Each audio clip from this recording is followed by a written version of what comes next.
Thank you for joining me once again for this cup of tea at 3 o'clock and to ponder the things which otherwise we might not be pondering. And let me take a moment to look at that word ponder with you, to think about, to pray about, to consider, to fill one's mind with and just go chasing after a thought, perhaps.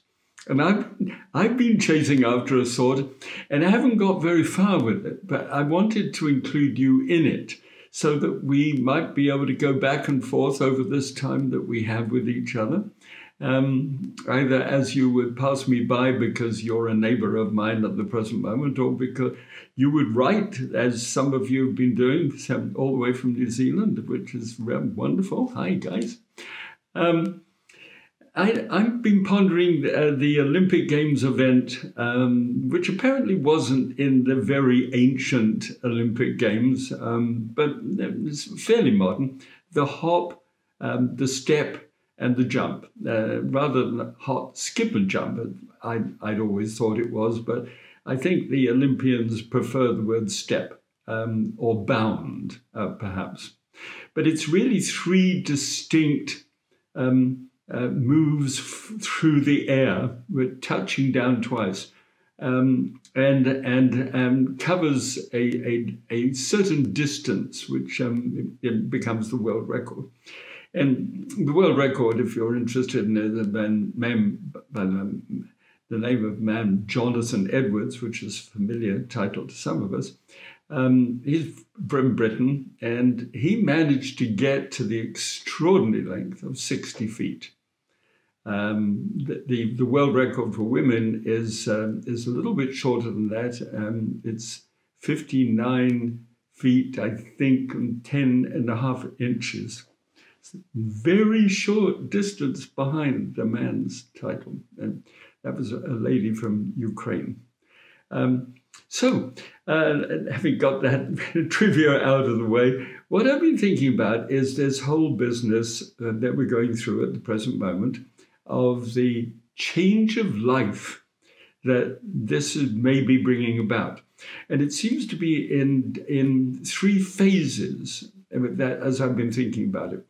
I did the hop, skip, and jump as a track and field event. And I remember what it was like standing at the very end of the running space, which was leading up to the takeoff point. And you stand there and you look at this distance and you see the pit into which you're going to be jumping at the end, wondering whether you can, in fact, make that nothing like the 60 feet, but make a good distance, because you really are trying.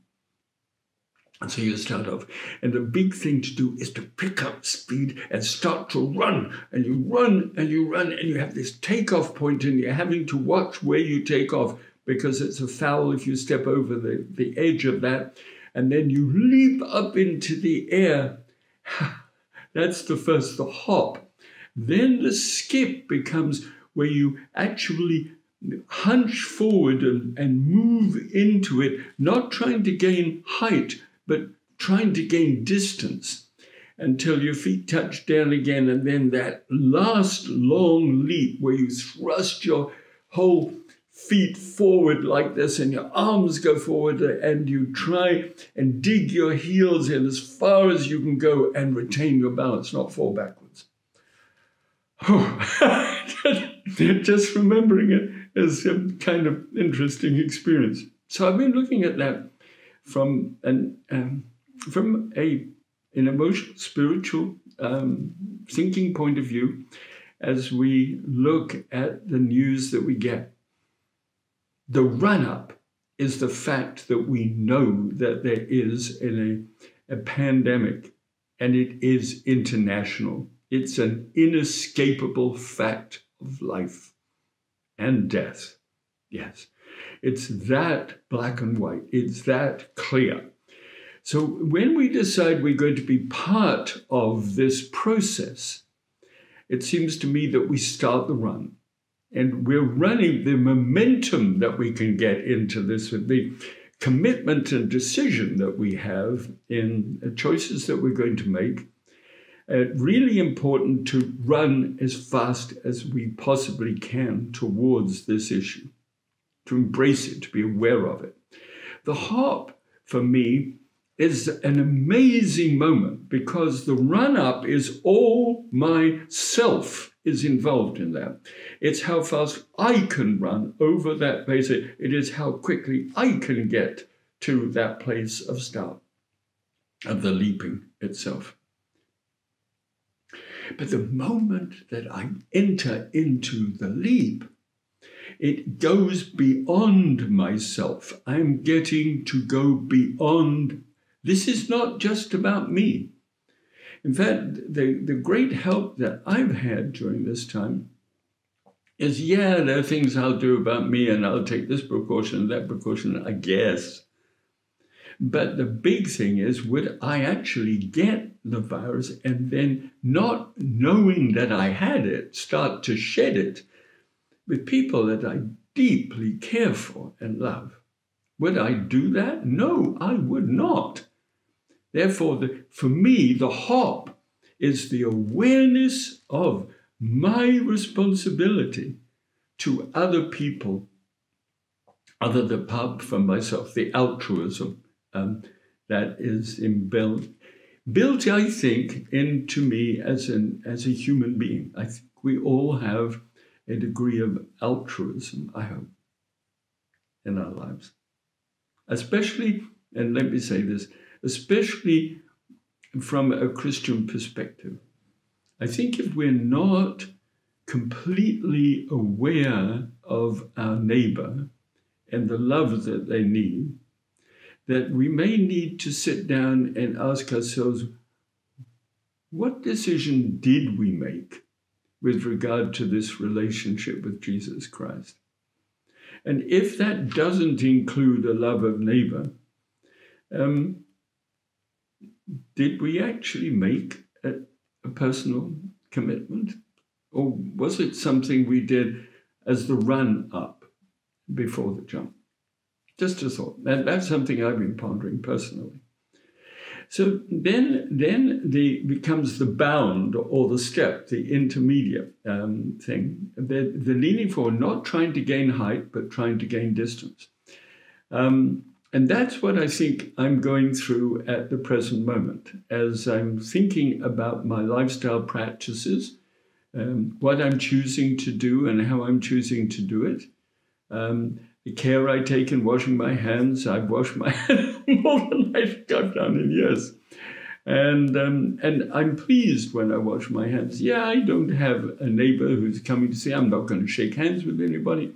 I'm really not handling too many things. I get the odd package that arrives, which I spray before I bring it into the house, and then I wash my hands after I've finished unpacking it. I do those things. It's a new habit that I'm learning. I'm learning some new disciplines that are beginning to start to form up in my life. So that's the bound. That's the step in between. Then it becomes the jump. And I haven't got to that jump yet because that's going to happen when our restrictions begin to ease and life begins once again to return to that which it was before. Except it isn't going to for me, and I'm not sure whether it will do for you. Of course, you have to make the choice about that. But it seems to me that the disciplines that I am learning now and the reasons why I am learning and practicing them, which is really caring about other people, will that continue to be that which guides me? And I hope so. That's the big leap.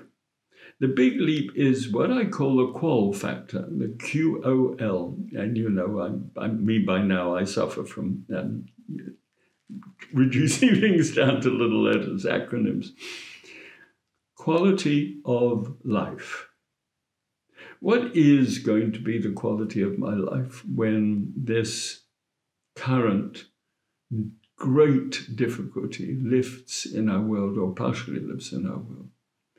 How will I continue? Will what I am learning during the interim distance, the bound, the step, the skip, will that inform me enough to then continue in that jump, that big distance of humanity itself, to be able to arrive and keep my balance, not fall backwards, but keep my balance, thrust forward, dig into the sand of future humanity, and remain upright. There is no temptation given unto man other than that which is normal. And even then, God provides us with a way to stand up under it, a way of escape from the temptations which are bound to come back in as things return to normal. Just something to ponder, if you wouldn't mind, and let me know. God bless you.